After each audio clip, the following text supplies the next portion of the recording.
Hello बच्चों, welcome back to my channel. कैसे हैं आप सब लोग।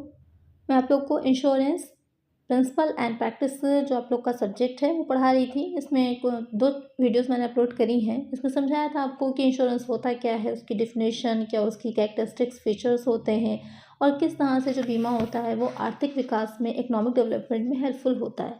ये हम पढ़ चुके हैं। आज की वीडियो में हम पढ़ेंगे नेक्स्ट चैप्टर इसका, जिसमें पढ़ेंगे कि बीमा और बीमा संविदा के सिद्धांत, theories of insurance and insurance contract. ये आज का हमारा टॉपिक रहेगा, जो आपका नेक्स्ट चैप्टर भी है। इससे पहले की जो वीडियोस हैं उसकी एक अलग से प्लेलिस्ट मैंने चैनल पे बना दी है, लिंक डिस्क्रिप्शन में है, और आगे जो वीडियोस आएंगे वो भी उसी में ऐड होती चली जाएंगी, तो आपको आसानी से मिल जाएंगी। लिंक डिस्क्रिप्शन में देख लीजिएगा। तो शुरू करते हैं, लेकिन शुरू करने से पहले जो बच्चों ने सब्सक्राइब नहीं किया सब्सक्राइब कर लीजिए, लाइक ज़रूर करिएगा और फ्रेंड्स का शेयर भी कर दीजिएगा, जिससे वीडियो की रीच बढ़ती है तो ज़्यादा से ज़्यादा वीडियोस लोगों तक पहुंच पाती है। तो शेयर ज़रूर कर दीजिएगा। आइए देखते हैं कि बीमा और बीमा संविदा के सिद्धांत। दो पॉइंट यहाँ पर दे रखे हैं। एक आप पढ़ेंगे कि बीमा के सिद्धांत क्या होते हैं, दूसरे में आप पढ़ेंगे कि बीमा संविदा के सिद्धांत क्या होते हैं। दो चीज़ें हैं, क्योंकि इन्हीं दोनों के बेस पर आप इसको अच्छे से समझ पाएंगे। और इसमें जो भी टर्म्स दे रखे हैं, जो भी पॉइंट्स आएंगे उसको अच्छे से समझिएगा, क्योंकि आगे ये पूरे इंश्योरेंस के चैप्टर में ये बार बार यूज़ होंगे, तो वहाँ पर आप कंफ्यूज नहीं होंगे। तो इसमें जो भी पॉइंट्स आ रहे हैं, जैसे सहकारिता क्या होती है, संभाव्यता क्या है, उसको अच्छे से समझ लीजिएगा। तो आइए शुरू करते हैं। बीमा के सिद्धांत क्या रहेंगे, बीमा क्या होता है वो आप समझ चुके हैं कि बीमा क्या होता है। तो इसमें अलग अलग डेफिनेशंस जो बताई गई थी, तो उसमें एक बहुत अच्छा पॉइंट ये भी था साथ में कि ये सहकारी व्यवस्था होती है।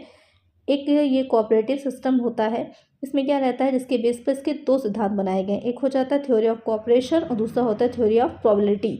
यहाँ पर सबसे पहले हम समझेंगे कि बीमा में सहकारिता का क्या सिद्धांत होता है। जैसे कि मैंने आपको प्रीवियस वीडियोस में समझाया था कि जो इंश्योरेंस होता है, जो इंश्योरेंस कंपनीज़ होती हैं, वो क्या करती हैं, जो बीमा का जो भी रिस्क होता है, यानी कि जैसे कि आग लग सकती है कहीं पर, अग्नि फायर से जो भी गुड्स होते हैं वो जल सकते हैं, नष्ट हो सकते हैं, तो हमने उसका इंश्योरेंस करा लिया। तो जो इंश्योरेंस कंपनी होती है वो क्या कर रही है, हमको प्रोटेक्ट कर रही है। हम उसको प्रीमियम दे रहे हैं, और अगर आग लग जाती है, जिससे कि कोई हमारी हानि होगी, तो जो बीमा कंपनी होगी उसका निर्वाह कर देगी, यानी उसकी क्षतिपूर्ति हमको मिल जाएगी। वहाँ पर एक बड़े लॉस से हम बच जाते हैं। तो बीमा कंपनी क्या कर रही है, हमें हेल्प कर रही है उससे रिकवर होने में, उससे उबरने में। तो बीमा क्या कर रही है, एक सहकारिता का काम कर रही है, जिसमें वो अपने ऊपर जो जोखिम हमारा है उसको हम हस्तांतरित कर रहे हैं इस पर, जो बीमा कंपनी है उसके ऊपर। तो वही सिद्धांत क्या कहलाता है, कॉपरेशन का सिद्धांत कहलाता है। कॉपरेट करना कहा नहीं जाता है, सहयोग दे रहे हैं, कॉपरेट कर रहे हैं, तो उसी से बना है आपका ये कॉपरेशन। सहकारिता जैसे हिंदी में का सहयोग से सहकारिता बना है, कि सहकारिता में आप जो कंपनी है वो सहयोग कर रही है, आपको कॉपरेट कर रही है, उस जोखिम को अपने ऊपर स्थानांतरित करके, अपने ऊपर ट्रांसफ़र करके, तो वहाँ पर आपको आसानी रहेगी। अगर कोई भी इस तरह की घटना घटित होती है जिसके लिए आपने बीमा कराया है, तो वहाँ पर ये कंपनीज़ क्या करती हैं, आपको हेल्प करती हैं उससे बाहर आने में। यहाँ पर क्या कह रहा है ये देख लें। सहकारिता बीमा का मूल आधार होती है। सहकारिता के आधार पर ही जोखिमों से सुरक्षा की व्यवस्था होती है। सहकारिता के अभाव में जोखिमों का सामूहिक वितरण नहीं हो सकता, अतः बीमा भी असंभव है। कि जो जोखिम होते हैं, यहाँ पर मेन जो रिस्क फैक्टर रहेगा वो क्या रहता है, जो बीमा कंपनी है उस पर ट्रांसफ़र हो जाता है। और जो बीमा कंपनी है, इंश्योरेंस कंपनी, वो एक व्यक्ति से मिलकर तो बनी नहीं है, उसमें बहुत से व्यक्ति जुड़े हुए हैं, तो उन सब पर सामूहिक रूप से वो जोखिम क्या होता है, स्थानांतरित हो जाता है। तो वही सामूहिक वितरण जो हो जाएगा जोखिम का, तो वहाँ पर हमको आसानी रहेगी, और जो भी इंश्योरेंस कंपनी है वहाँ पर उसको भी आसानी रहेगी। और बिना इसके सामूहिक वितरण के कोई एक अकेला व्यक्ति उस सबको वहन नहीं कर सकता, वो कठिन काम होता है। इसीलिए इंश्योरेंस क्या रहेगा, इम्पोर्टेंट होता है। तो यहाँ पर रहेगा कि किसी जोखिम से कुछ व्यक्तियों को हुई कुछ हानियों को पूरे समुदाय द्वारा मिलजुल करके बांट लेना। मिलजुल करके पूरा समुदाय, जो सोसाइटी बनी है वो बांट लेती है, तो उसे ही क्या कहा जाता है, सहकारिता का सिद्धांत कहा जाता है। यहाँ पर कुछ एग्जाम्पल दे रखे हैं कि पहले के टाइम में 1000 वर्ष पूर्व रोड्स द्वीप में परंपरा थी कि वहाँ पर जो व्यापारी की समुद्री घटना होती थी, क्योंकि जो समुद्र के माध्यम से जल मार्ग से सामान जो भी लाया ले जाया जाता था, तो कभी कभी अनएक्सपेक्टेड कुछ वहाँ पर चीज़ें हो जाती थी, जिससे कि जो सामान है वो डूब गया, ख़राब हो गया। तो वहाँ पर उस जो भी हानि होगी उसको मिल करके सब लोग क्या करते थे, जो भी व्यापारी थे बराबर से बांट लेते थे, तो किसी को भी ज़्यादा क्षतिपूर्ति नहीं होती थी। यानी कि एक ही व्यक्ति पर सारा भार नहीं आता था, एक ही व्यक्ति को हानि नहीं उठानी पड़ती थी, सब उसमें हिस्सेदारी कर लेते थे, सबका कंट्रीब्यूशन हो जाता था। तो वहीं से इसकी शुरुआत हुई थी स्टार्टिंग में। जो आपका बीमा का सहकारिता का सिद्धांत है। अगर हम आज की बात करें कि आधुनिक युग का क्या सिस्टम है या आधुनिक युग में क्या है, तो आधुनिक युग में भी ये सही है कि आधुनिक बीमा एक व्यवसाय है। सभी बीमा कराने वाले निश्चित प्रीमियम चुका करके विशिष्ट जोखिमों को कुछ बीमा संस्थाओं को अंतरित कर देते हैं, ट्रांसफ़र कर देते हैं। जैसे कि स्टार्टिंग में मैंने आपको समरी में ही पूरा समझा दिया था। अब हम थोड़ा सा डिटेल में इसको देख रहे हैं, क्योंकि ये चीज़ें बार बार रिपीट होंगी या डायरेक्टली एग्जाम में क्वेश्चन पूछ लेगा। अगर आपका डिस्क्रिप्टिव पेपर हो रहा है कि बीमा का सहकारिता सिद्धांत क्या है, तो वहाँ पर आपको डिटेल में समझा कर लिखना होगा।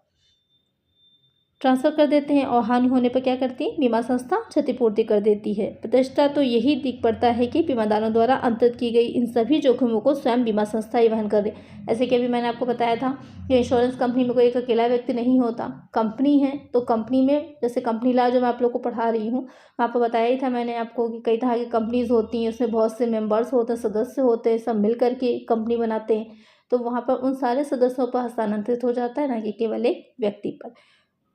तो इसे ही कहा जाता है कि बीमा क्या है? बीमा एक मूलतः एक सामाजिक या सामुदायिक संगठन है। बीमा एक अकेला नहीं है, समझ लीजिए, एक सामाजिक या फिर सामुदायिक संगठन है जो कि पारंपरिक लाभ हेतु उच्चतम सहकारिता प्रदर्शन करता है। बीमा द्वारा प्रत्येक बीमादारी की जोखिम जो होगी बीमादारी के पूरे समुदाय में वितरित हो जाती है, और ये पूरा समुदाय और जो भी लोग हैं वो सब मिल करके ही जो भी हानि होती है उसको वहन करते हैं। अगर हानि नहीं होती है तो कोई इशू ही नहीं रहता है, अगर हानि होती है तो उसको वहन करते हैं। तो आपकी समझ में आ गया होगा बीमा का सहकारिता सिद्धांत क्या है। इसमें बहुत इंपॉर्टेंट है दूसरा सिद्धांत, बीमा में संभाव्यता का सिद्धांत, theory of probability in insurance. Probability आपने अगर बिजनेस स्टैटिक्स पढ़ी है तो वहाँ पर आपने इसके बारे में पढ़ा होगा। बिजनेस स्टैटिक्स में जो प्रायिकता चैप्टर है उसमें कि संभाव्यता सिद्धांत जो होता है क्या रहता है कि आधुनिक बीमा व्यवस्था में बीमादार निश्चित प्रीमियम देकर भावी हानि की अनिश्चितताओं से मुक्त हो जाता है। ऐसे निश्चितता प्रदान करना बीमा की प्रमुख विशेषता है। बीमा की यह विशेषता गणित शास्त्र के एक प्रसिद्ध नियम पर आधारित है जिसे संभाव्यता सिद्धांत, थ्योरी ऑफ प्रोबेबिलिटी कहते हैं। प्रोबेबिलिटी में जहाँ पर आपको कंफर्म नहीं है, एक संभावना है कि इस तरह की घटना घटित हो सकती है, पूरी तरह से आप श्योर नहीं है। ऐसे कि एक एग्जांपल इसमें दिया जाता है कि एक सिक्का उछालिए तो वहाँ पर आपको हेड और टेल कुछ भी आने की संभावना रहती है। आपको नहीं पता है कि हेड आएगा या टेल आएगा, कुछ भी आ सकता है। तो वही क्या होता है कि जहाँ पर आपको नहीं पता कि नेक्स्ट जो घटना है वो घटित होगी या किस तरह से घटित होगी, तो उसे कोई क्या कहा जाता है? संभावना कहा जाता है। और वह सिद्धांत क्या कहलाता है? संभाव्यता या फिर प्रायिकता का सिद्धांत कहलाता है। क्या है आइए देखते हैं। ये संभाव्यता सिद्धांत गणित शास्त्र का विषय है जिसमें संभाव्यता के संबंध में अनेक जटिल नियम प्रतिपादित किए गए हैं। हम उन गणितिक नियमों की बारीकियों को नहीं जानेंगे, बल्कि हमें यहाँ पर ये जानना है कि संभाव्यता किसे कहते हैं, कि किसी घटना के होने या ना होने की संभावना का एक मापदंड है। जैसे कि मैंने बताया था कि कोई घटना घटित होगी या नहीं घटित होगी, हमको पूरी तरह श्योरिटी नहीं है, तो वो उसी का एक मापदंड क्या हो जाता है? संभाव्यता कहलाती है। इसे हम फ्रैक्शन द्वारा व्यक्त करते हैं। फ्रैक्शन में क्या रहता है? एक आपका न्यूमरेटर होता है, एक डिनोमिनेटर होता है, एक अंश होता है और एक हर होता है। जैसे कि अभी मैंने आपको एग्जांपल दिया था एक सिक्के का, इस सिक्के को हमने उछाला तो वहाँ पर आपका जैसे कि चितौपट यानी कि हेड और टेल आने की संभावना है, तो क्या रहती है? या तो हेड आएगा, तो हेड आएगा या टेल आएगा, संभावनाएं बन रही हैं, या फिर हेड आएगा या फिर टेल आएगा। तो संभावनाएं कितनी हो गई? तो हर में आपका 2 आ जाएगा जितनी संभावनाएं हैं। लेकिन एक बार में उछालने पर या तो हेड आएगा या तो टेल आएगा, आएगा तो कुछ एक ही ना, तो वो आपका ऊपर आ जाएगा। जितनी घटनाएं घटित हो सकती हैं, एक घटना घटित हो सकती है, या तो हेड आ सकता है या टेल आ सकता है। संभावना कितनी है? 2 संभावनाएं हैं, हेड या टेल दोनों आ सकते हैं यहाँ पर, इसलिए इसको इस तरह के फ्रैक्शन में दिखाया जाता है। तो आपके समझ में आ गया होगा क्या होती है। इसी तरह ताश की गड्डी का भी दे रखा है कि इसमें कितने होते हैं? 52 होते हैं जो पत्ते होते हैं, तो उसमें भी अलग अलग संभावनाएं होती हैं कि अलग अलग उसके होते हैं। 4 जो किंग के होते हैं, तो कितने कौन सा किंग आने की है, इस तरह से डिटेल में समझाया हुआ है। पढ़ना चाहे तो पढ़ सकते हैं। सिर्फ यहाँ पर एक एग्जाम्पल को समझाया है उन्होंने कि संभाव्यता सिद्धांत होता क्या है इसके लिए। तो आपकी समझ में आ गया होगा कि संभाव्यता सिद्धांत क्या है। तो वही भी एक बीमा पर भी डिपेंड करता है कि कुछ चीज़ हो सकती है या नहीं हो सकती, उसी की संभावना है। इसीलिए संभावना सिद्धांत जो होता है वो बीमा में, इंश्योरेंस में इम्पॉर्टेंट रहेगा। फिर है महांक सिद्धांत, लॉ ऑफ लार्ज नंबर्स। ये भी आपने पढ़ा होगा स्टैटिक्स में, स्टार्टिंग के 2nd 3rd चैप्टर में ही ये भी दे रखा था। महांक जड़ता नियम या महांक सिद्धांत नियम क्या कह रखा है, क्या कह रहा है इसमें? संभावना सिद्धांत पर भरोसा किया जा सके, इसके लिए ये अनिवार्य है कि संबंधित घटना की संभाव्यता बड़े पैमाने पर परीक्षण करके ज्ञात की जाए। यानी कि ये देखना कि जिस घटना के लिए हम संभावना सिद्धांत का यूज़ कर रहे हैं वो घटना कैसे घटित होती है या कितना ज़्यादा वो बार बार घटित हो रही है। जैसे कि कोई क्षेत्र है, वहाँ पर बाढ़ आती है, जैसे हर वर्ष आ रही है, कभी ज़्यादा आ रही है, कभी कम आ रही है, कभी ज़्यादा लंबे टाइम के लिए। लेकिन कुछ ऐसे क्षेत्र हैं इंडिया में जहाँ पर बाढ़ बहुत ज़्यादा आती है। आप लोग भी अगर रह रहे होंगे ऐसे क्षेत्रों से तो आपको पता होगा कि वहाँ पर बाढ़ बहुत ज़्यादा आती है हर साल। कभी बहुत ज़्यादा आती है, कभी कम आती है, डिपेंड करता है कि बारिश कितनी हो रही है या पानी किस तरफ से किस तरह से डाइवर्ट किया गया है। बहुत सी चीज़ों पर डिपेंड करता है। बहुत सी नदियाँ ऐसी हैं जिसमें बाढ़ बहुत आती है और एक नदी को तो कहा ही जाता है शोक। आप मुझे बताइएगा कौन सी नदी है जिसे बिहार का शोक कहा जाता है, कमेंट करिएगा मुझे अगर आप लोग जो है जानते हैं इसके बारे में। तो बार बार वो घटना घटित हो रही है तो वहाँ पर अगर उसे लेकर के हम संभावना सिद्धांत को लगाएंगे और उस पर इंश्योरेंस का वो करेंगे तो हमारे लिए क्या रहेगा, ज़्यादा प्रॉफिटेबल रहेगा। हम ज़्यादा श्योर होंगे कि हाँ, हमारा जो भी हमने संभावना प्राप्त की थी जिस चीज़ की वो पॉसिबल है तो लार्ज नंबर में होनी चाहिए वो चीज़।